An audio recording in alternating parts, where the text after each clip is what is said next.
अल्हम्दुलिल्लाहि रब्बिल आलमीन वल आक़िबतु लिल मुत्तक़ीन वस्सलातु वस्सलामु अला अशरफिल अंबियाइ वल मुरसलीन व अला आलिहि व अस्हाबिहि अजमईन। अम्मा बाद फ़अऊज़ु बिल्लाहि मिनश शैतानिर रजीम। बिस्मिल्लाहिर रहमानिर रहीम। वला तहिनु वला तहज़नु व अंतुमुल अअलौना इन कुन्तुम मुमिनीन। आमन्तु बिल्लाहि सदक़ल्लाहुल अज़ीम। या खुदा बहरे जनाबे मुस्तफ़ा इमदाद कुन, या रसूल अल्लाह अज़ बहरे खुदा इमदाद कुन।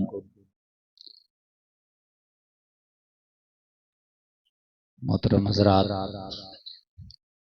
अपने प्यारे आका की बारगाह में मोहब्बत के साथ सब लोग मिलकर ईमानदारी से दुरूद पाक पेश करें, पढ़ें बावाज़े बुलंद अल्लाहुम्मा सल्लि अला सय्यिदना मौलाना मुहम्मदिन व बारिक व सल्लिम। सल्लु अलैहि सलातु व सलामुन अलैका या रसूल अल्लाह। सब लोग बोलें सल्लल्लाहु अलैहि वसल्लम। हज़रात, ये आज का अज़ीमुश्शान प्रोग्राम करैया नगला की सरजमीन पर जो मुनाकिद हुआ, बड़े जोश व खरोश के साथ कमेटी वालों ने और बस्ती वालों ने इस प्रोग्राम को सजाया, बड़ी मेहनतें की। मैं मुबारकबाद पेश करता हूँ सारे कमेटी वालों को। और आप लोग भी सर्दी के मौसम में अपने नरम गरम बिस्तरों को छोड़कर यहाँ तशरीफ लाए, मैं आपको भी मुबारकबाद पेश करता हूँ। अल्लाह ताला कहना सुनना सुनाना सब अपनी बारगाह में कबूल फरमाए।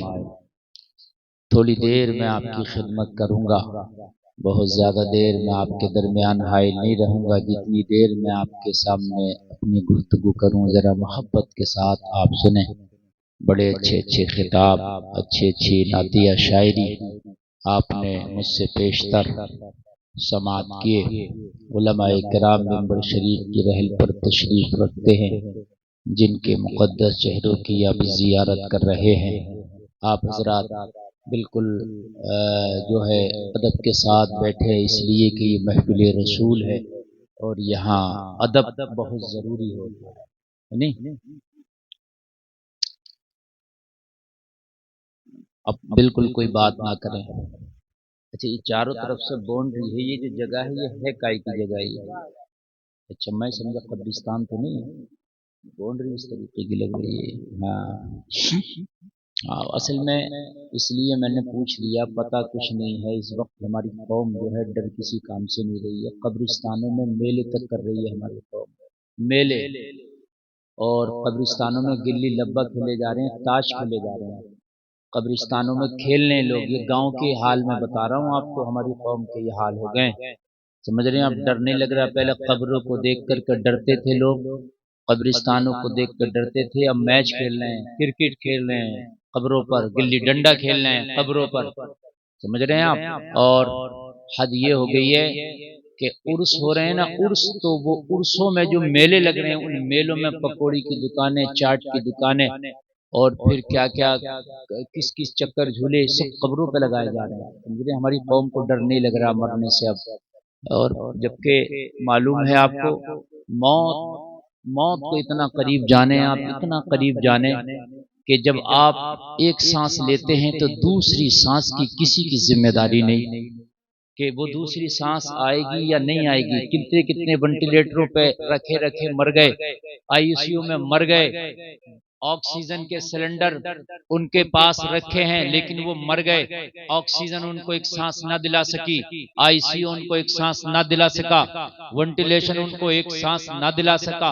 हजरात, ये सब अल्लाह के फैसले हैं, सांसें अल्लाह के हाथ में है। सांसें किसी के हाथ में नहीं है। वलन युअख्खिरुल्लाहु नफ्सन इज़ा जाअ अजलुहा, जब मौत आएगी तो एक सांस की भी मोहलत नहीं दी जाएगी। ये अल्लाह का अटल फैसला है, ये अल्लाह का कानून है। इस कानून को ना कोई बदल सकता है, इस फैसले से कोई इधर उधर नहीं कर सकता। ये अल्लाह का फैसला है।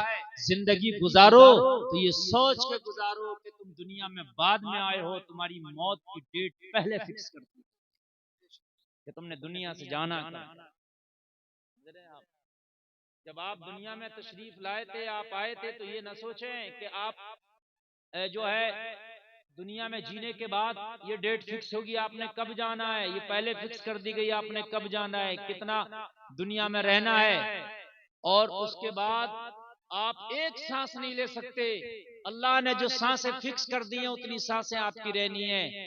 मुझे ये बताओ जलसे में आने वालों, जब अल्लाह ने जिंदगी और सांसें ये सब लिख दी हैं तो फिर रो के गुजारो, हंस के गुजारो, शराब पी के गुजारो, जुआ खेल के गुजारो, नमाजें पढ़ के गुजारो, इबादत करके गुजारो। जिंदगी तो गुजर जाती, रुकेगी। हराम कामों में जिंदगी गुजारो, अच्छे कामों में गुजारो, जिंदगी गुजर जाती है, जिंदगी नहीं रुकेगी। ऑपरेटर साहब थोड़ा आवाज में मजा दीजिए, इसमें आवाज नहीं आ रहा, दूर से क्या कर रहा है इधर लीजिए, ये कॉलम की आवाज बढ़ाइए इधर के, ये कैसे रखें, बोल हेलो हेलो हेलो हेलो, जितना आवाज ये बर्दाश्त कर सके इतना बढ़ा के रखिए आप।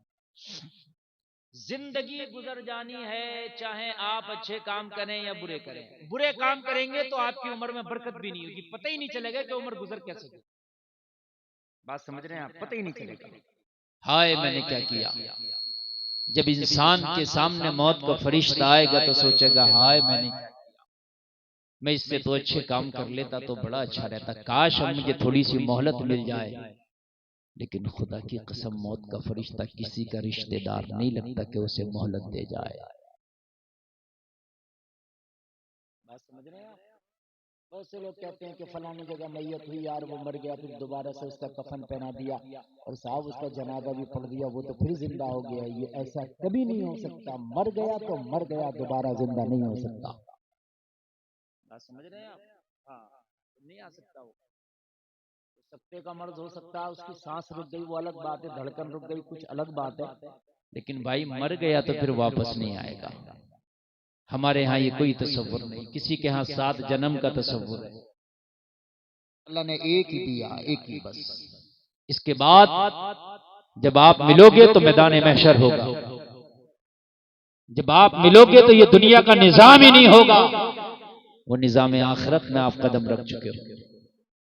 और आपने क्या जमा किया है वो रजिस्टर आपके हाथों में दे दिया जाएगा। आपने क्या किया है क्या नहीं किया है वो सारा रजिस्टर आपके हाथ, और उसमें आपने जो जो किया होगा सब नोट होगा। किसी की ईख में से चुरा के गन्ना तोड़ा है वो भी लिखा होगा, किसी की मिर्ची तोड़ी है वो भी लिखा होगा, किसी का नुकसान किया है वो भी लिखा होगा। बहुत से लोग फ्री का नुकसान कर देते हैं, उनको भी फायदा नहीं है मगर फिर भी नुकसान कर देते हैं। ऐसा भी होता है, उनका फायदा भी नहीं है मगर फिर भी नुकसान कर देते हैं, ऐसे भी है, वो भी लिखा होगा। समझ रहे हैं, वो भी लिखा होगा। ये जो जानवरों को सताते हैं, समझ रहे हैं आपने, किसी ने कुत्ते के बच्चे को मार दिया, किसी ने मेंढक को मार दिया, ये भी लिखा होगा। जानवरों को आपने पाला, उनकी हैसियत से बढ़ के उन पर बोझ डाला, वो भी लिखा होगा। जानवरों को पालते उनकी हैसियत से बढ़ के उनसे बोझ न डाले। आप भैंस पाल रहे हैं, उसका जो बच्चा है दूध दुहे तो इतना जरूर बाकी छोड़ दे कि उसके बच्चे के पीने के लायक रह जाए। ऐसा नहीं है कि 50 रुपए किलो दूध बिक रहा तो सभी निचोड़ने आप, उस बच्चे का भी हक है, जो उसका बच्चा है भैंस का, उसके लायक भी छोड़े आप। ये सब आपकी जिम्मेदारी है। जब बिना सोचे समझे यार कुछ भी खा ले कुछ भी पी ले, वो तो जानवर होते हैं। इंसानों की तो ये पहचान है कि खाने से पहले देखे कि हलाल है कि हराम। खाने से पहले देखे कि यार खराब है कि अच्छा है, खाने से पहले देखे कि मेरा हक है कि किसी और का भी हक है। ये तो यार जानवरों का काम है, जैसा भी आए बस आए और खाए। लेकिन आज इंसान मुझे लगता है कि शायद जानवरों से भी बढ़ करके अब काम करने लग गया। जानवर दलाली नहीं करते, जानवर कमीशन नहीं खाते। बात समझ रहे हैं आप? ये दलाली भी कर रहा है, ये कमीशन का भी खा रहा है। समझ रहे हैं आप? बच्चों बात नहीं, बिल्कुल बिल्कुल खामोश। मैं आपको दीन सिखा रहा हूं। जल से में आने वालों, तुमने उस नबी का कलमा पढ़ा, उस नबी का कलमा पढ़ा है कि जो नबी मक्का वालों के दरमियान जब ऐलान नबूवत किया तो मक्का वाले कह रहे थे हम कलमा नहीं पढ़ेंगे, इनका ये नया दीन लाए हैं, ये नया मजहब लाए हैं, हम इनका कलमा नहीं पढ़ेंगे। तो हबशा के बिलाल ने कहा था कि तुमने मोहम्मद को कभी झूठ बोलते देखा, वादा खिलाफी करते देखा, अमानत में खयानत करते देखा? तो कहा ये अमानत में खयानत भी नहीं करते हैं, वादा खिलाफी भी नहीं करते, मगर फिर भी कलमा नहीं पढ़ेंगे। दुश्मन भी ये कह रहे थे कि ये अमानत में खयानत नहीं करते, ये झूठ नहीं बोलते, मगर कलमा नहीं पढ़ेंगे। वो हसद था उनका। क्या था? बड़ी बुरी बीमारी है, बहुत बुरी बीमारी है, इसको मत पालो। हसद अगर सीने में आ गया तो ईमान को नहीं रुकने देगा। जिस खेत में घास हो जाती है ना तो खेती नहीं होती, मारी जाती है। जिस सीने में हसद हो जाता है ना, ईमान नहीं रुकने देता। हसद बड़ी खतरनाक बीमारी। और एक बात बताऊं मैं आपको, सुने, हजरत उमर भी नबी के दुश्मन थे मगर कलमा पढ़ लिया। खालिद बिन वलीद भी नबी के दुश्मन थे, कलमा पढ़ लिया। लेकिन अबू जहल ने कलमा नहीं पढ़ा। क्यों नहीं पढ़ा? हजरत खालिद बिन वलीद जंगे ओहद में नबी की मुखालफत में आए, नबी के खिलाफ जंग लड़ी। खालिद इब्ने वलीद में जंगे ओहद में नबी का एक दांत शहीद हुआ। हजरत खालिद बिन वलीद नबी के खिलाफ जंग लड़ने, लेकिन कलमा पढ़ लिया। हजरत उमर तलवार लेके निकले थे कि इस्लाम का पौधा ही जड़ से उखाड़ डालूंगा, नबी के सर कलम कर दूंगा माज़अल्लाह, लेकिन कलमा पढ़ लिया। अबू जहल ने कलमा क्यों नहीं पढ़ा? वो भी उसी मक्का में रहता था, रोजाना देखता था। तवज्जो फरमाइए। और दूसरे पढ़ते रहे, ये क्यों नहीं पढ़ा? तो कान खोल के सुने। एक होता है दुश्मन, एक होता हासिद। तवज्जो करना। दुश्मन कितना भी बड़ा हो वो तुम्हारा दोस्त हो सकता है, बन सकता है, लेकिन हासिद कभी तुम्हारा नहीं हो सकता। तवज्जो फरमाइए, हासिद कभी तुम्हारा नहीं हो सकता। हजरत उमर हासिद नहीं दुश्मन थे, हजरत खालिद बिन वलीद हासिद नहीं दुश्मन थे, इसलिए कलमा पढ़ लिया। अबू जहल दुश्मन नहीं हासिद था। हासिद इसलिए कलमा ना पढ़ सका। हसद बड़ी बड़ी बीमारी। आप क्या समझते हैं कि अबू जहल को पता नहीं है? अबू जहल को पता था। अबू जहल को पता था कि मोहम्मदुर रसूलुल्लाह अल्लाह के नबी हैं, ये रसूल हैं, पता था ये सच्चे भी हैं, ये पता था, लेकिन फिर भी कलमा नहीं पढ़ा। क्यों? इसलिए कि हसद था। ओ मास वालों इधर देखो, इधर क्या देखो, इधर देखो। नहीं मास्क लगाए रहो, चाहे कोई बात नहीं है, कभी कोरोना आ जाए दोबारा से, लेकिन आप हमारी तरफ मास्क की इजाजत है।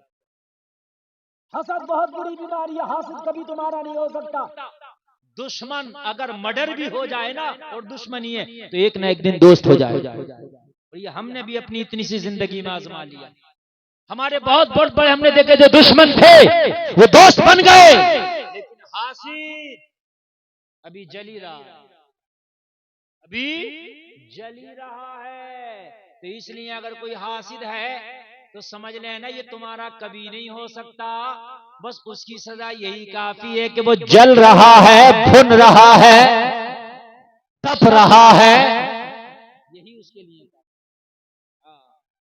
हासिद कभी तुम्हारा नहीं होगा, वरना अबू जहल सब जानता था, अबू लहब सब जानता था ये नबी है, ये आखिरी पैगंबर है, सब पता था, लेकिन उसके बावजूद भी कलमा नहीं पड़ा।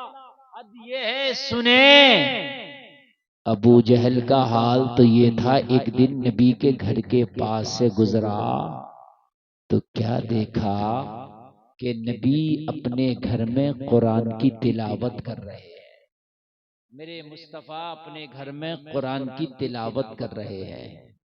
अब अगर कोई अच्छे आवाज का मालिक कुरान पढ़े तो उसका कुरान सुनने में बहुत अच्छा लगता है। आमीना का लाल कुरान पढ़े तो कितना अच्छा लगेगा। जरा बोलो ना सुभान अल्लाह यार।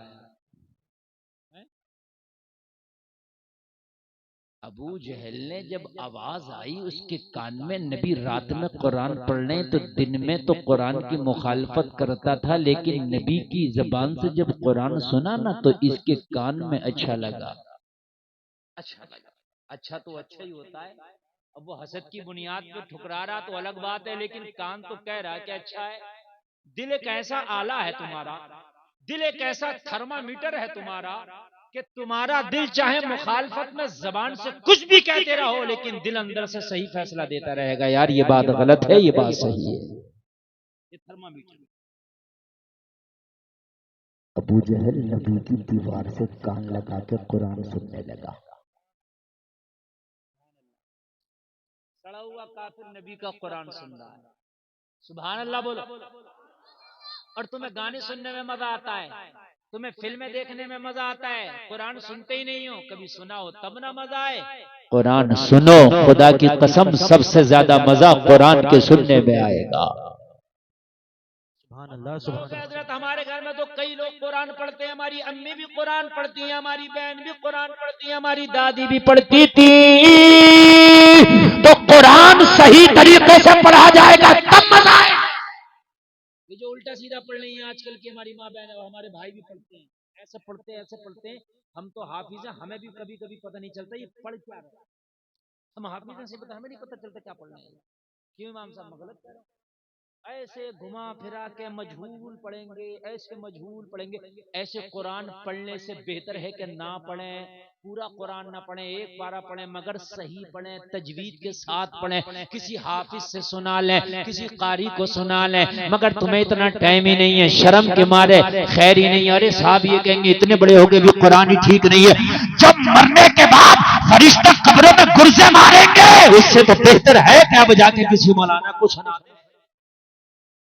शर्म लग रही है भाई, अभी सुना दे तो यार मौलाना कहेंगे और सब तेरे कुरानी अच्छा नहीं। अरे मौलाना कहेंगे कोई बात नहीं, पहले तो कहेंगे नहीं, अच्छी बात है, इल्म सीखने का कोई टाइम नहीं है।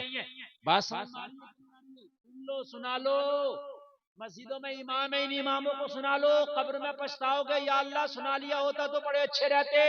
ये जो उल्टा सीधा कुरान पढ़ते हो, लहने जली के साथ पढ़ना सुनना दोनों हराम है, सवाब के बजाय अजाब मिलेगा। कुरान पढ़ना है तो सही तरीके से पढ़ो, चाहे पूरा ना पढ़ो, एक बार। काम की बात बता रहा हूं मेरे भाई, ये जो तीजे में चल रहे हैं ना, तीजे में कुरान 15 कुरान पढ़ गए, अल्लाह ही जाने ये 15 पढ़ गए। ऐसा ऐसा देसी पढ़ैया पड़ा होता, ऐसा ऐसा उसकी कलई जब खुलती है, जब कभी पंजाब में शुरू पंचायत होती होती है, जब उसमें शुरू कर देते, जब कलई खुलती है कि ये कितना बड़ा पढ़ैया है। समझ रहे आप? अब जब वो होती है ना पंजाब, तो मेरे भाई वो पढ़ने ही नहीं देता किसी सही पढ़ने वाले को, हत्ते ही नहीं लगने देता। जब पतंग कटी ना, ऊपर से ऊपर ही लूट रहा, ऊपर से ऊपर। अरे भाई तुझे पढ़ना नहीं आ रहा कम से कम, तब तेरा ये हाल है। और अगर तुझे पढ़ना आता तो क्या तू लोगों की जान निकाल देता, सीने पे बैठ जाता? पढ़ना नहीं आ रहा तब ये हाल है। हाफिज बैठे, मौलाना बैठे, कारी बैठे, उनको नहीं लगने दे रहा है। ये होता है, जबकि ये बात बिल्कुल खिलाफ है। जिसको नहीं पढ़ना रहा, कारी बैठा तो हक है कि कारी पढ़े, कारी को हक है कि वो पढ़े, हाफिज को हक है सही कुरान पढ़ना रहा उसको पढ़ने का आप मौका दीजिए। कुरान शरीफ अगर पढ़ते हो तो किसी आलिम हाफिज कारी को सुनाओ। हजरत देखें हमारा कुरान सही है कि नहीं है, टाइम निकालो। आप कहते हो टाइम नहीं है, तो टाइम तो मरने से पहले होगा ही नहीं। आप ये कहते हो टाइम नहीं है, मरने से पहले नहीं होगा। और ये टाइम नहीं है मौत के फरिश्ते से कह के देखना, अगर अम्मा ने दूध पिलाया तो कभी मत आओ जरा, हमें टाइम नहीं है। अगर रुक जाएगा के देखो, रुक जाएगा मौत का फरिश्ता, तुझे हो या टाइम नहीं हो अपनी ड्यूटी बजा के जाएगा। समझ रहे हैं आप? ये दरवाजा बंद कर दो, ये क्यों निकल के जा रहे हैं? ये बड़ी काम की बातें चल रही है, थोड़ी देर तकरीर करना, ज्यादा देर तकरीर बोलना नहीं है। असल में नेट तकरीर हो जाती है ना, तो फिर ये क्या होता है कि दो उधर से उठ रहे हैं, चार उधर से उठ रहे हैं। बात आदमी थोड़ी सी बना के लाए, थोड़ा सा बयान करना चाहे तो फिर पता चला वो तो उधर से उठ के, तो उधर से उठ के, अजीब सा माहौल बना दे। थोड़ी देर बैठ के सुन लो ना। मेरे पास आपसे कम टाइम है, मुझे तो जाना है, समझ रहे हैं आप? हाँ, मुझे तो जाना है, बहुत कम टाइम है, लेकिन थोड़ा सा आप सुन लेंगे तो अच्छी बात है। थोड़ा बेस बढ़ाओ ऑपरेटर साहब, बेस बढ़ाओ, इसका बेस बढ़ाइए, आवाज जरा भारी कीजिए। अबू जहल नबी का कुरान कान लगा के सुनना और दिल में कह रहा है यार मजा तो आ रहा है। दिल तो थर्मामीटर है ना, ये तो कह रहा है यार मजा आ रहा है, थर्मामीटर है ना। लेकिन दिमाग से तो खेल खेल रहा था ना वो, कि अगर यार मैंने भी मान लिया तो मेरी चौधराहट चली जाएगी, सरदारी चली जाएगी। मक्का का सरदार था ना ये भी, चौधरी था मक्का का ये भी, ठेकेदार था मक्का का ये भी। गुंडागर्दी करते हैं, किसी पर पावर आ जाती है ना, गांव में भी तो बड़ी गुंडागर्दी करते हैं। दीन के काम में भी पैर रखा देते हैं, मौलाना की न चलने देते हैं, मस्जिद में भी हैं। ऐसा होगा? चौधराहट दिखाते हैं, दिखा तेरी चौधराहट, मरने के बाद तेरी चौधराहट का पता चलेगा। हाँ, एक मुतवल्ली मस्जिद में इमाम साहब ने टाइम बढ़ा दिया नमाज का, तो कह रहा हमारे बगैर मशवरे के तुमने बढ़ा कैसे दिया टाइम, इस इमाम का हिसाब करो। मैंने कहा किस बात का करो? बोले 7-10 मिनट बढ़ा दिए जमात में, मशवरा लिया नहीं मुतवल्ली से। ये हंसने की नहीं, रोने की बात। ये शर्म नहीं आती? नमाज इमाम पढ़ाएगा, अजान इमाम पढ़ेगा, मसला ये बताएगा। नमाज खराब हो जाए तो सही कैसे होगी, इमाम बतलाएगा। तू पैदा हुआ तो तेरे कान में अजान ये पढ़ेगा, मर गया तो जनाजा ये पढ़ाएगा, टाइम तू घटाएगा। गलत पावर का इस्तेमाल कभी ना किया, कभी ना करें। एक जगह पर मस्जिद की जमीन खरीद ली गई, मस्जिद के नाम से वक्फ कर दी कि इसमें मस्जिद बनेगी। गुंडागर्दी से उसको नमाज जनाजा के लिए कर दिया। बोले इसमें आज के बाद मस्जिद ही नमाज जनाजा हुआ करेगी, तुम्हारे अब्बा के घर की हुकूमत है, नमाज जनाजा हुआ करेगी। किसी आलिम से पूछा? बोले पूछा तो नहीं है। तो नहीं पूछा तो तुम्हारे अब्बा के घर की शरीयत है। जो मस्जिद के लिए जमीन वक्फ कर दी गई मस्जिद बनाने के लिए, उसमें मस्जिद ही बनेगी। समझ रहे हैं आप? हिसाब वो चौधरी साहब ने कह दी, प्रधान जी ने कह दी, मुखिया साहब ने कह दिया कि इसमें ये हो गया, मरेगा मुखिया तो पता चलेगा। मसला वो चला रहे हैं जो अपने दिल को भा रहा। मौलवी कुछ कह रहा है उससे कोई मतलब नहीं है, मसला वो चलेगा जो हम कह रहे हैं। अरे भाई ये दिल शैतान है। अगर तुम्हारी बात किसी आलिम के सामने नीची हो रही है होने दो, लेकिन अगर आलिम सही बात कह रहा है तो उसकी बात पर लब्बैक। जाहिल आदमी की मसला उसने गलत बताया, वो आलिम उसके खिलाफ बता रहा, वो सोच रहा है मेरी हेटी हो रही है। यही उसकी जहालत का सबूत है, वो दुश्मन बन जाता है, मुखालफत शुरू कर देता। भाई शरीयत किसी के घर की नहीं है, शरीयत ने आलिम जो बता रहा है उसकी बात को मानो, फॉलो करो। अब कोई नबी नहीं आएगा, ये टूटे फूटे उलमा ही आएंगे। अबू जहल कान लगा के मुस्तफा का कुरान सुन रहा और मजे भी ले रहा। पहले अरब था वो, उसको कुरान समझ में भी आता था। ऐसे थोड़ी नहीं है समझ में नहीं आता, सब समझ में आता था उसको, सब जानता भी था वो ये कुरान है। लेकिन वही हसद, मानूंगा नहीं। बात समझ में आ रही है कि नहीं आ रही है?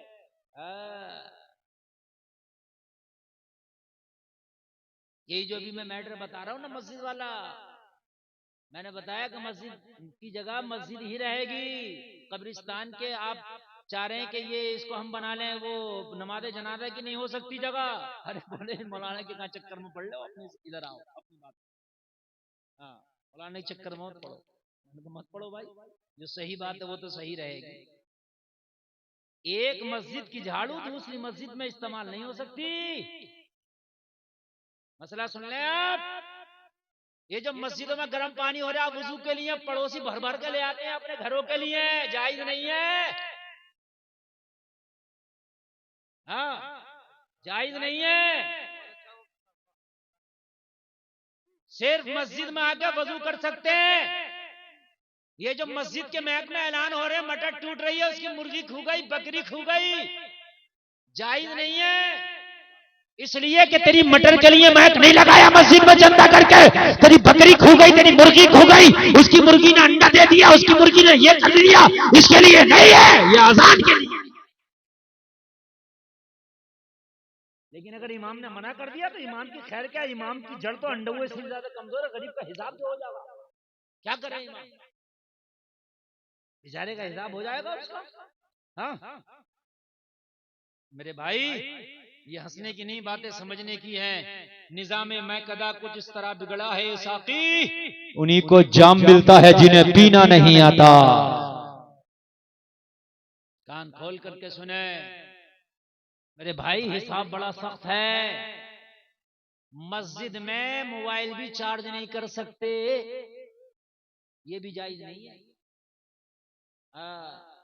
मस्जिद में जो नमाज हो गई और दो चार लोग सफों पे लंबे लंबे लेट के, पंखे चलने, गर्मियों में हवा खा रहे हैं, सो गए, जोहर से असर तक सोते ही रहे, ये उनके लिए जायज नहीं है। इसलिए कि मस्जिद में ये जो पंखा चल रहा है, इसका जो बिल चल रहा, ये मस्जिद के ऊपर चल रहा, हवा तू खा रहा। और बड़ी मूछा को ताव दे के कहते हैं मैं तो अल्हम्दुलिल्लाह 5 वक्ता नमाजी हूं, मैं तो मस्जिद में रहूं, मैं तो रहते ही मस्जिद में हूं, और मस्जिद में रहते हुए इसका हिसाब दे दोगे। आज समझ रहे हैं आप क्या हुआ? अरे इसे तो अंडरग्राउंड ही दे, इतने चैनल चल रहे हैं, कुछ चेकिंग हो जाएगी।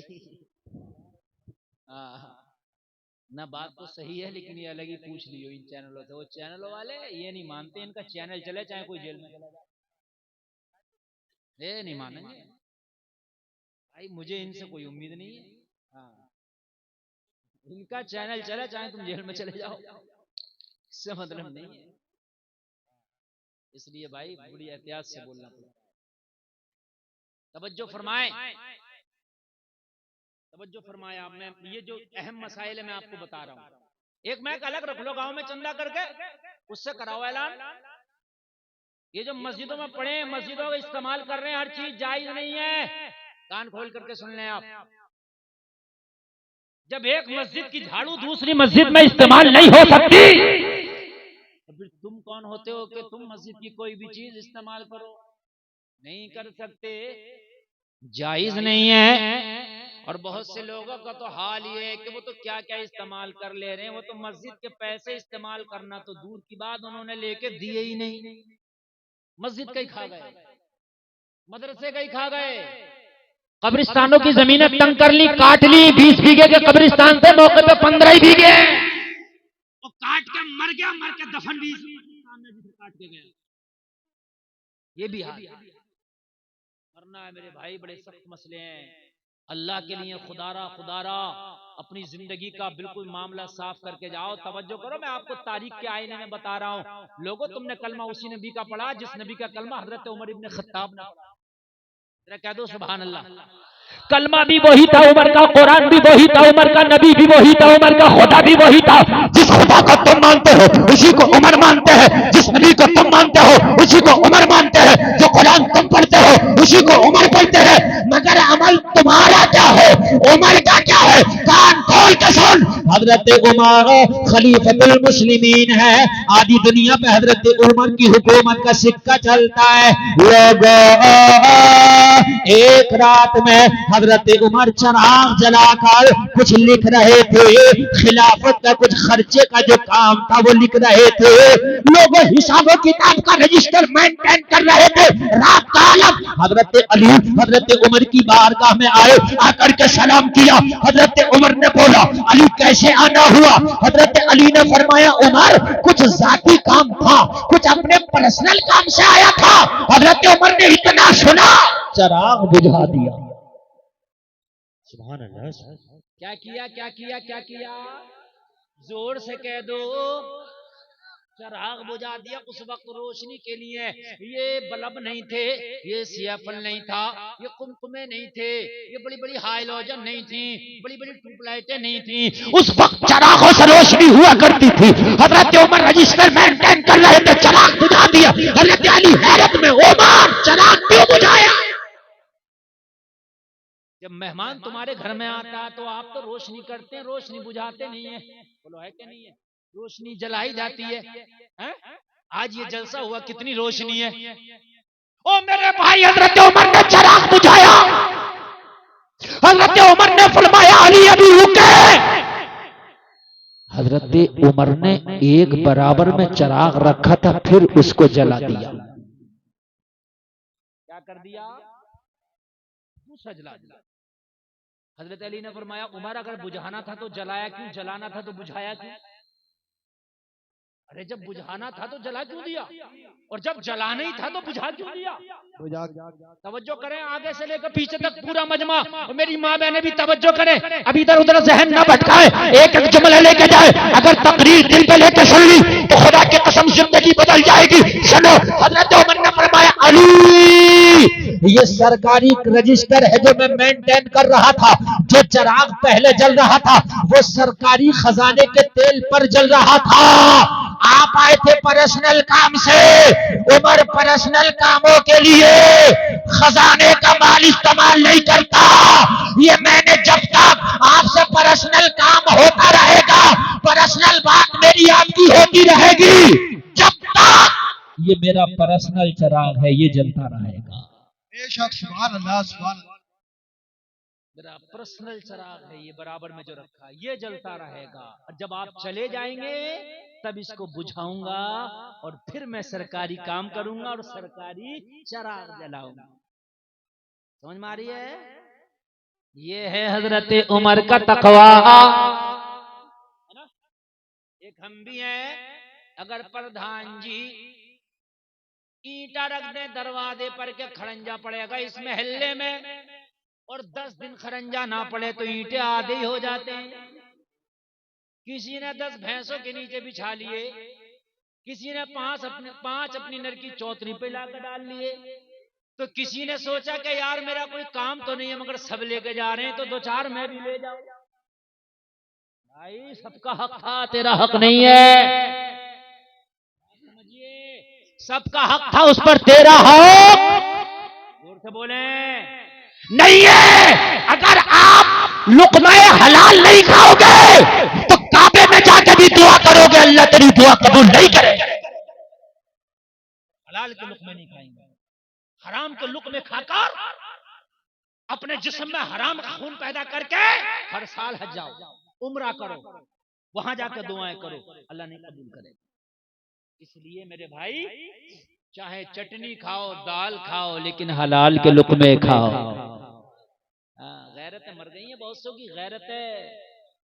कैसा भी हो, लाल हो, काला हो, पीला हो, 2 नंबर का, 3 नंबर का, 5 नंबर का हो, बस पेट भर जाए। कैसे भी हो, पेट भर जाए।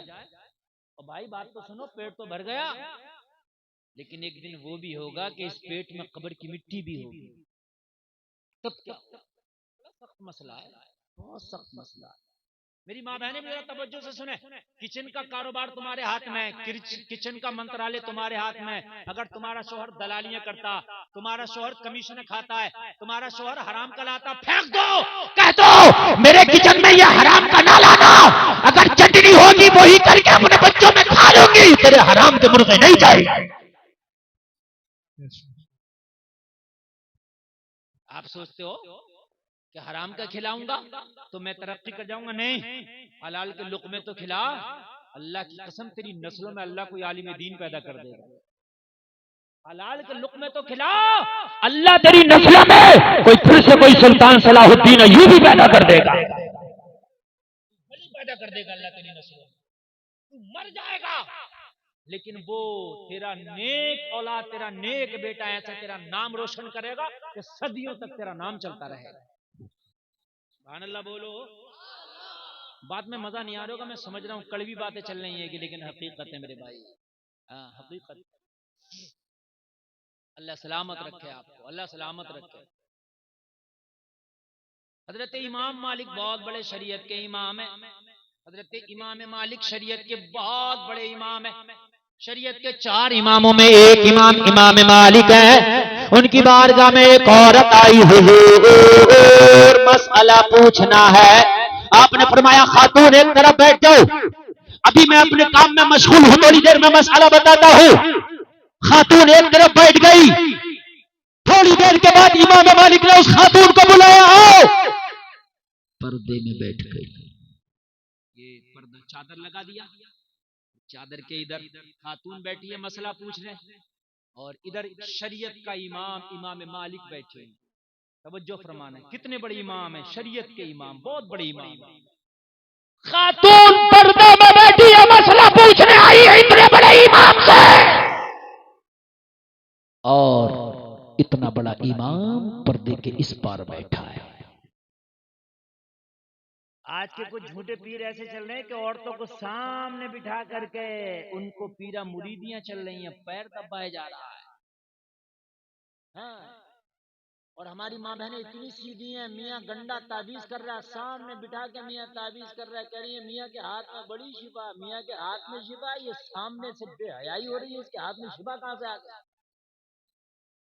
हुजूर मुफ्ती आदम हिंद आला हजरत के छोटे बेटे ताबीज ये भी देते थे, लेकिन मालूम है कैसे देते थे, अगर किसी को ताबीज दिया और कोई खातून कोई जनानी ताबीज लेने आई तो कहते थे कपड़े में हाथ को लपेट लो, उसके बाद हाथ बढ़ा के ताबीज लो। और अगर किसी औरत ने नंगे हाथ से ऐसे ताबीज ले लिया जैसे मेरा हाथ है ये नंगा, तो कहती थी ताबीज लेने आई है या मुझ बूढ़े को अपना हाथ दिखाने आई है। ये परमात्मा।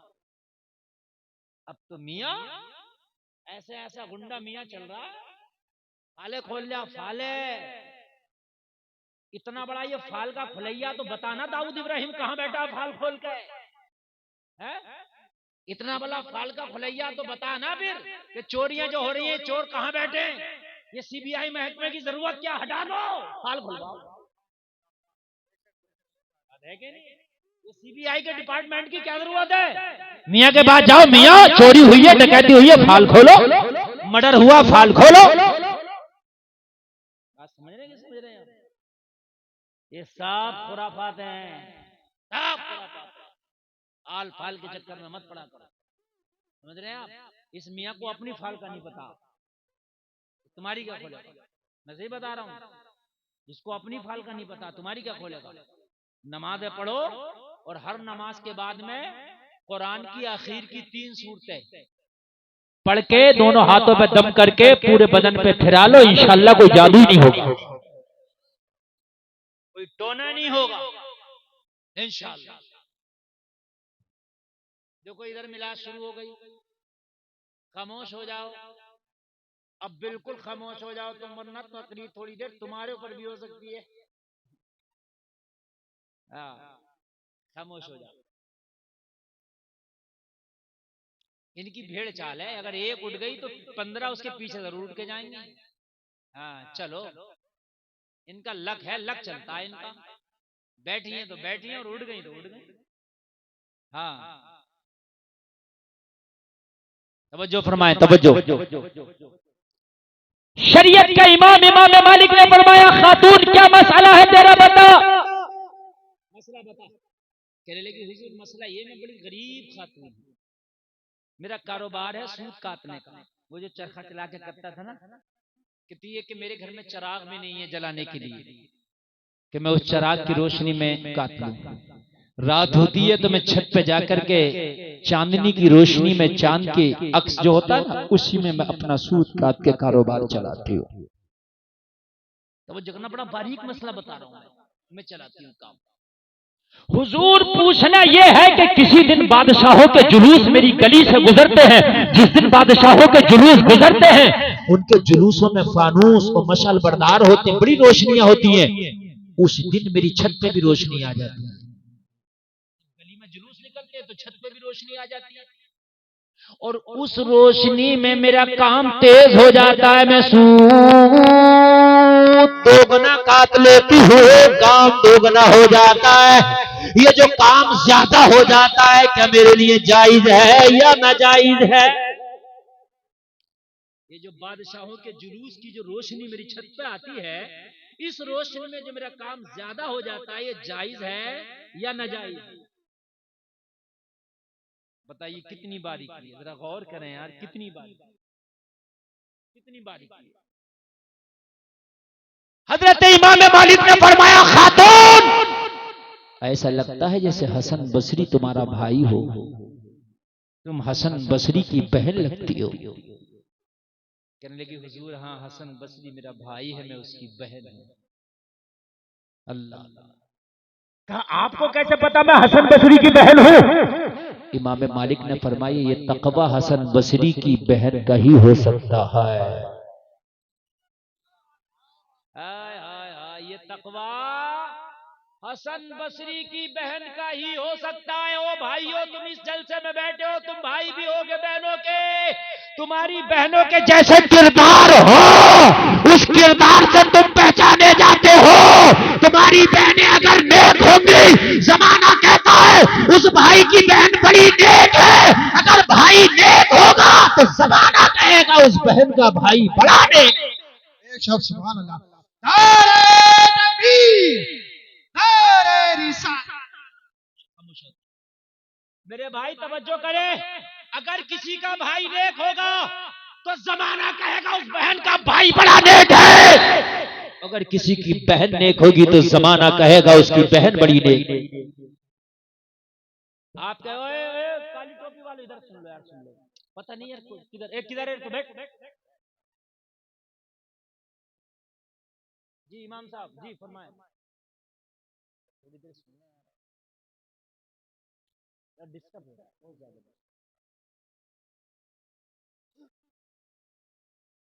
थोड़ी देर खामोशी से सुन ले, उसके बाद में फिर आपने जो करना वो करते रहिए, ठीक है। मैं असल में रटी रटाई तकरीर अपने से होती नहीं, आपसे चिपक करके आप सुनते रहते हैं, मैं बोलता रहता। आप जब अपना जहन हटाते हैं ना तो आपसे ज्यादा मेरा हट जाता है।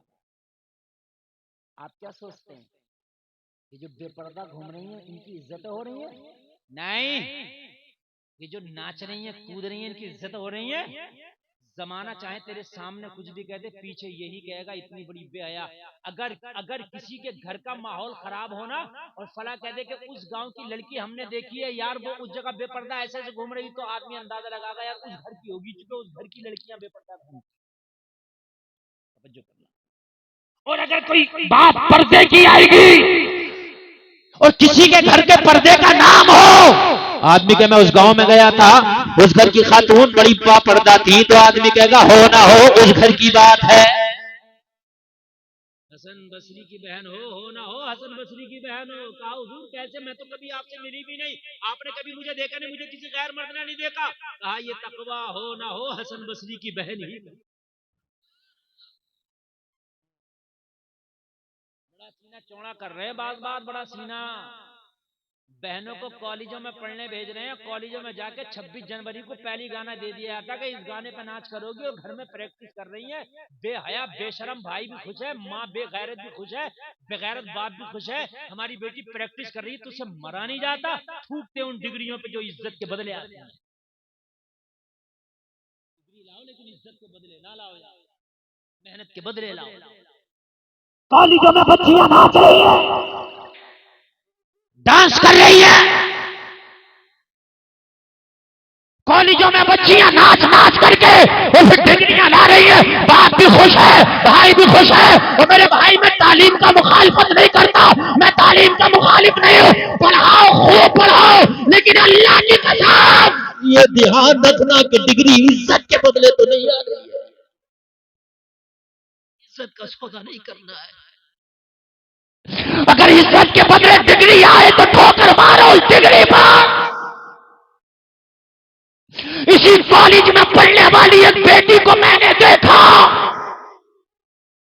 आपने भी देखा होगा, कर्नाटक के कॉलेज में जब पढ़ने गई, हिजाब लगा के गई, बुर्का लगा के गई, पर्दे में गई, सैकड़ों भेड़ियों ने घेरा, उसके बुर्के की मुखालफत की, शेरनी बन के खड़ी हो गई, नारे तकबीर लगा करके उनकी मुखालफत का जवाब दिया। जमाना उस शेरनी को मुस्कान कहता है। अपनी बेटियों को पढ़ाओ, लेकिन मुस्कान का किरदार दे के पढ़ाओ। सुभान अल्लाह, जिंदाबाद। नारे तकबीर, नारे रिसालत, नारे मसलके आला हजरत हजरत अल्लामा मुफ्ती गुलफाम परी दारे हैदरी। ये किरदार दे करके पढ़ाओ, खुदा की कसम ऐसी तालीम ना कराओ, माहौल इतना बिगड़ गया। ए जलसे में आने वालों, खुदा की कसम हमारी बच्चियों की इर्तदा की तरफ कदम बहुत तेजी से बढ़ रहे हैं। आज खैर मुस्लिमों से दोस्ती हमारी बच्चियों की है, आज खैर मुस्लिमों के गले में हाथ डाल करके फ्रेंडशिप के फोटो खिंचवाए जा रहे हैं। मेरे भाइयों, कभी 26 जनवरी को उनके साथ डांस हमारी बच्चियां कर रही है, कभी वैलेंटाइन डे उनके साथ मनाया जा रहा है, कभी 14 फरवरी आती है तो उनके साथ में प्यार का इजहार हो रहा। वो मेरे भाइयों पढ़ाओ, लेकिन इज्जत के बदले डिग्री नहीं चाहिए। खुदा की कसम अपनी बेटी को पहले कनीज़े बनाओ। दीन का इतना ज्ञान, इतना सबक दे दो कि बेटी, ईमान से बढ़ के दौलत दुनिया में कोई नहीं हो सकता। ईमान से बढ़ के दौलत दुनिया में कोई नहीं हो सकती। बेशक ईमान से बढ़ के दौलत कोई है ही नहीं, है ही। आला हजरत कहते हैं, सूना बन है, सोना पास है, सोना जहर है, उठ प्यारे, तू कहता है मीठी नींद है, मत कैसी मत वाली है। आला हजरत कह रहे हैं, ये जो तेरा ईमान है, ये सोना, ये गोल्ड है, सो मत, गफलत मत कर, वरना चोर ले जाएगा, चाकू ले जाएगा। और मेरे भाइयों, तालीम की होड़ में इतने बेहया हो गए, हम इतने आगे बढ़ गए, हम देख ही नहीं रहे बच्चियां क्या कर रही हैं। मेरे भाइयों, बच्चियों को पहले तो उस कॉलेज में पढ़ाओ ना जहां इतनी बेपर्दगियां, बेहयाइयां हो रही हैं, और उस पर खास तवज्जो दो। कॉलेज के मैनेजमेंट से जाके कह दो, हम अपनी बच्ची को पढ़ाने के लिए जरूर दाखिला कराए हैं, लेकिन खबरदार किसी भी प्रतियोगिता में हमारी बच्ची को हम डांस का कोई रोल नहीं देंगे, नाचने का रोल नहीं देंगे। पहले ये बात साफ कर लो, हमारी बच्ची नाचेगी नहीं, डांस नहीं करेगी, हमारी बच्ची आएगी, पढ़ के चली जाएगी। समझ रहे हैं? मगर नागिन वाले डांस पर उससे प्रैक्टिस करा रहा, नागिन वाले डांस पे करा, कितनी प्रैक्टिस करागा नागिन वाले डांस। ऐसी ऐसी नागिन होंगी खबर में, ऐसी ऐसी नागिन होंगी तूने देखी भी नहीं होंगी बेटा। हाँ, ऐसे ऐसे नागो नागिन होंगी खबर में, ऐसे ऐसे गंजे सांप हैं, ऐसे ऐसे बिच्छू हैं कि अगर डंक मार दें तो कयामत तक उनका निशान न जाए। खबर का ऐसा ऐसा बिच्छू है मेरे भाई, ऊंट की गर्दनों की तरह उनके डंक हैं। अल्लाह के लिए खौफ खाओ। ये चंद दिन की जिंदगी की शोहरत के खातिर सब कुछ सौदा ना कर दो, ईमान का सौदा ना कर दो। हजरत आसिया फिरौन की बीवी थी जिसने खुदाई का दावा किया था, मगर खुदा की कसम फिरौन की बर्बरियत और जुल्म और सितम सहती रही, मगर ईमान का दामन न छोड़ा। हाय हाय बोलो ना यार, सुभान अल्लाह सुभान अल्लाह। मेरे भाई, तुम्हारे लिए सबसे पहले दीनदारी है यार। जिनके मजहब सच्चे नहीं है, जिनके मजहबों की कोई हकीकत नहीं है, जिनके मजहबों में पाखंड भरा पड़ा है, वो आज अपने मजहब के इतने पक्के हो रहे हैं, इतने पक्के हो रहे हैं कि अपने मजहब के लिए मरने भी तैयार है, मारने भी तैयार है। और तुम्हारा तो मजहब सच्चा है, तुम्हारा तो मजहब सबसे प्यारा। इन्नद्दीन इंदल्लाहिल इस्लाम, सबसे ज्यादा पसंदीदा अगर कोई मजहब है तो तेरा मजहब मजहब इस्लाम है। और तुमने इतना हल्का समझ लिया कि गैरों के पीछे भाग रहे हो। ओ लोगों, जान जाए तो जाए मगर अपने मजहब से मुनहरिफ ना हो। इस मजहब से पढ़ाई में खास इस बात का ख्याल, हमारे बच्चे, हमारी बच्चियां कहीं ऐसा तो नहीं है कि अपने मजहब को अब छोड़ रही हैं, अपने मजहब से अलग हो रही हैं। तालीम हो तो ऐसी हो कि मजहब के बदले ना आए, इज्जत के बदले ना आए, मेहनत के बदले आए। बात को हम खत्म करें बस जल्दी से, इसलिए कि टाइम बहुत ज्यादा हो गया और हमने तकरीर असल में समेट देना थी बहुत पहले, लेकिन आपकी मोहब्बतें थी, इतनी सर्दी में आप बैठे तो मैंने सोचा थोड़ी खिदमत कर लूं। अबू जहल कान लगा के नबी का कुरान सुन रहा है। याद है सुन रहा है, सुनते सुनते इसे अच्छा लगा दिल में। दिल तो थर्मामीटर है ना, ये बता रहा था भाई अच्छा है, बढ़िया पढ़ रहा है, बहुत बेहतरीन है। इसको आहट लगी। जैसे कोई और भी है, इसने जब दीवार पे आगे बढ़ा तो क्या देखा, एक मक्का का काफिर और है जो दीवार से चिपक के इससे पहले से कुरान सुन रहा है। अल्लाह सुभान सुन रहा है। इसने सोचा भांडा फूट जाएगा, ये तो सब में कह देगा कि ये अबू जहल दिन भर अपनी पार्टी बनाता और रात को ये नबी का कुरान खुद सुनता। बात समझ रहे हैं? रात को खुद सुनता, मैंने देखा था दीवार से कान लगा के सुन रहा है। अबू जहल ने सोचा काम खराब हो जाएगा, तो इसने क्या किया, उल्टा इसी पे धौंस जमाना शुरू कर दिया। अबू जहल ने, क्यों भाई, कौन है, क्या कर रहा? उल्टी धौंस। इसका नाम था अखनस। अखनस बोला, अबू जहल हमसे बाद में कहना क्या कर रहा, पहले तू बता तू क्या कर रहा।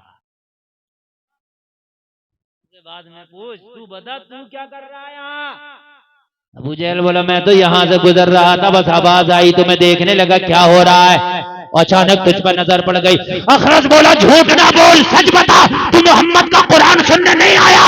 अबू जहल बोला, तुझे कैसे बता मैं कुरान सुनने आया हूँ। अखनस बोला, असल में मैं खुद मोहम्मद का कुरान सुनने आया हूँ। सुभान अल्लाह, बहुत जिंदा। मोहम्मद का कुरान सुनने आया। अबू जहल बोला, यार बात तो सही है, गुजर रहा था आवाज आई मैं सुनने लगा और मुझे बड़ा अच्छा लग रहा है। अब तो चोर चोर मौसेरे भाई, जो तू कर रहा वही मैं कर रहा हूँ, तुझसे क्या छिपाना। अबू जहल बोला, है तो तू अपनी पार्टी का आदमी, लेकिन मैं भी यार बड़ा अच्छा लग रहा है, तू बता। अखनस बोला, मैं तो कई दिन से आ रहा हूँ।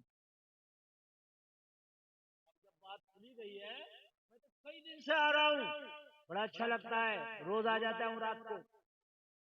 अबू जहल बोला, सुन अब नहीं आना, अगर पता चल गया तो क्या होगा, वो मेरा भी किसी से मत कहना, मैं तेरा किसी से नहीं कहूंगा, और अब आना मत।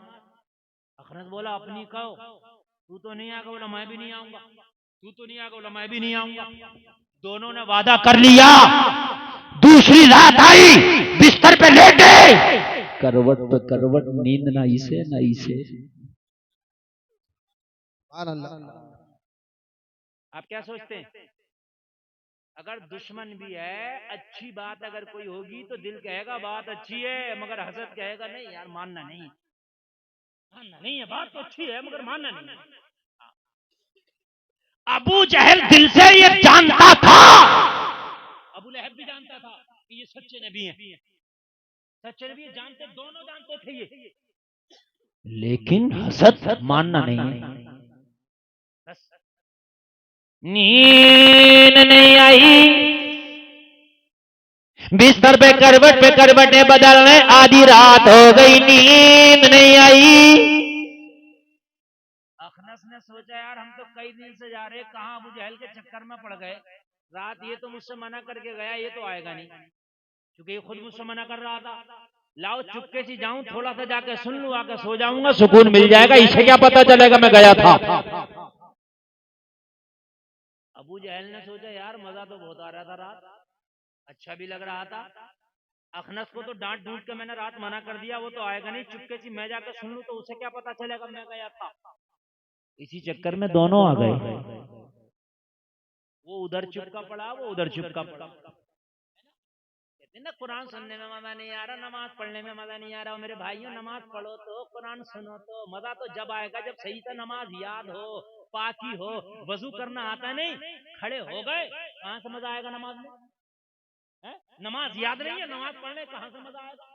मोटरसाइकिल चलाना नहीं आती, मजा आएगा मोटरसाइकिल पे बैठ गए तो? अस्पताल में पढ़ना होगा। मेरी बात सही है कि नहीं है? मजा तो उसे ही आएगा ना जिसको चलाना आती होगी। भाई नमाज पढ़ना आए, उसके बाद अगर तुम नमाज पढ़ो तो नमाज में मजा आएगा, और जब पढ़ने ही नहीं आ रही हो तो फिर नमाज में दिल कैसे लगेगा? कुरान की तिलावत करने तो यार कैसे, हाय हाय हाय, दोनों आ गए। वो इधर वो इधर। अबू जहल ने देखा, देखूं आ तो नहीं गया, देखा तो वो भी चिपका पड़ा। कहा, अखनास क्या करने आया? कहना मुझे बाद में बता तू क्या करने आया? कहा मैं तो तुझे देखने आया हूँ कि तू आ तो नहीं गया। अखनस बोला, झूठ मत बोल, सच बता, तुझे नींद नहीं आ रही थी। अबू जहल बोला, तुझे कैसे पता? अखनस बोला, असल में मुझे खुद नींद नहीं आ रही थी, मुझे खुद नींद नहीं आ रही थी। अबू जहल बोला यार ये बात तो ठीक है, लेकिन आज बता सारे बुतों की कसम खा के जा, लात की कसम, हुबुल की कसम, उज्जा की कसम, अब नहीं लाश करके जा रहे, अब नहीं आना, अब नहीं आना, लाश करके जा रहे। लेकिन कोई रात वाला मसला फिर किसे नहीं। इसने सोचा मैं कसम खिला के गया हूं ये नहीं आएगा, इसने सोचा उसने कसम खाई है ये नहीं आएगा, थोड़ी थोड़ी देर के चक्कर में दूंगा। और आके फिर सुनना, अबू जहल ने जब देखा अखनस खड़ा है, अबू जहल ने पकड़ लिया, पकड़ के बोला अखनस, गुस्सा करके बोला अखनस, रात तो सारे खुदाओं की कसम खा कर गया था, लेकिन अब क्यों आ गया? अखनस बोला अबू जहल गुस्सा करने की जरूरत नहीं है, तू मान या मत मान, सही बात तो ये है न ये कुरान झूठा है न ये आमिना का लाल झूठा है। सुभान अल्लाह। नारे तकबीर, नारे रिसालत, नारे रिसालत, नारे वासियत, बस लगे आला हजरत हजरत अल्लामा मुफ्ती गुलफाम साहब रामपुरी उलमाए ले सुन्नत। या मत मान, न ये कुरान झूठा न ये आमिना कलाल झूठा, कुरान भी सच्चा और आमिना कलाल भी सच्चा। अबू जहल ने कहा तुझे कैसे पता? कहा ये कुरान की सच्चाई है जो तुझे और मुझे घर से लेके आई है। नमाज अच्छे से याद कर लो, हलाल के लुकमे खाने शुरू कर दो। खुदा की कसम नमाज पढ़ने में इतना मजा आएगा, इतना मजा आएगा, इतना मजा आएगा कि इतना मजा किसी काम में आएगा ही नहीं। लेकिन सच्चाई नमाज याद ना हो तो याद कर लो, कुरान अच्छे से पढ़ना सीख जाओ। और मेरे भाइयों लुक्मे हलाल के होना चाहिए, हमारी रोजी में कोई हराम जर्रा बराबर भी मिलावट नहीं हो। अगर आ रहा है अल्लाह ने जितना तेरी किस्मत में लिख दिया है मिल के रहेगा। अगर हराम तरीके से कमाओगे तब भी मिलेगा, हलाल तरीके से कमाओगे तब भी मिलेगा। अल्लाह तो वो पावर वाला है लोगों, पत्थरों के अंदर जो कीड़े हैं अल्लाह उन्हें भी रोजी देता है, पत्थर नहीं रोक पाते। जो जमीनों के अंदर कीड़े हैं अल्लाह उन्हें भी रोजी देता है। जब तुम माँ के पेट के अंदर थे अल्लाह ने तुम्हें माँ के पेट के अंदर खिलाया। मुझे बताओ तो वो रब दुनिया में कैसे भूखा मार देगा? उस रब ने तो वादा किया है तुम्हारी किस्मत का तुम्हें मिल के रहेगा। फिर अगर हराम तरीके से कमाओ तब भी उतना ही मिलना है, हलाल तरीके से कमाओ तब भी उतना ही मिलना है। जब किस्मत का मिल नहीं है तो फिर आज से कसम खाओ कि हमने हराम तरीके से कमाना ही नहीं। है ना? बच्चों को तालीम हासिल कराओ, तालीम बहुत जरूरी है, मगर तालीम से पहले ये भी देख लो कि तुम्हारे बच्चे जो तालीम हासिल कर रहे हैं वो सही हासिल कर रहे हैं तालीम। कहीं ऐसा तो नहीं है कि अपनी इज्जतों के सौदे कर रहे हैं। माहौल बड़े खराब हैं, कॉलेजों के माहौल खासकर बड़े खराब हैं। लोगों ऐसे कॉलेजों में बच्चियों को पढ़ने ना भेजो कि जिसके माहौल बहुत ज्यादा खराब है। और अगर बच्चे आपके पढ़ भी रहे तो खास बच्चों पर तवज्जो दो, खास बच्चों पर ध्यान दो कि तुम्हारे बच्चे पढ़ क्या रहे हैं, तुम्हारे बच्चे हासिल क्या कर रहे हैं, तुम्हारे बच्चे जो है आने जाने में किससे मिलते हैं, किससे जुड़ते हैं, ये खास ख्याल रखो। अल्लाह से रूह सलामत रखे, कहने सुनने में कोई खता हुई हो तौबा करता हूँ, मेरा मौला माफ फरमाए। सारे लोग मिलकर कलमा शरीफ पढ़ें एक बार, ला इलाहा इल्लल्लाह मुहम्मदुर रसूलुल्लाह। इस्लाम जिंदाबाद, कौम मुस्लिम पाइंदाबाद, वमा अलैना इल्लल बलाग। अस्सलाम वालेकुम।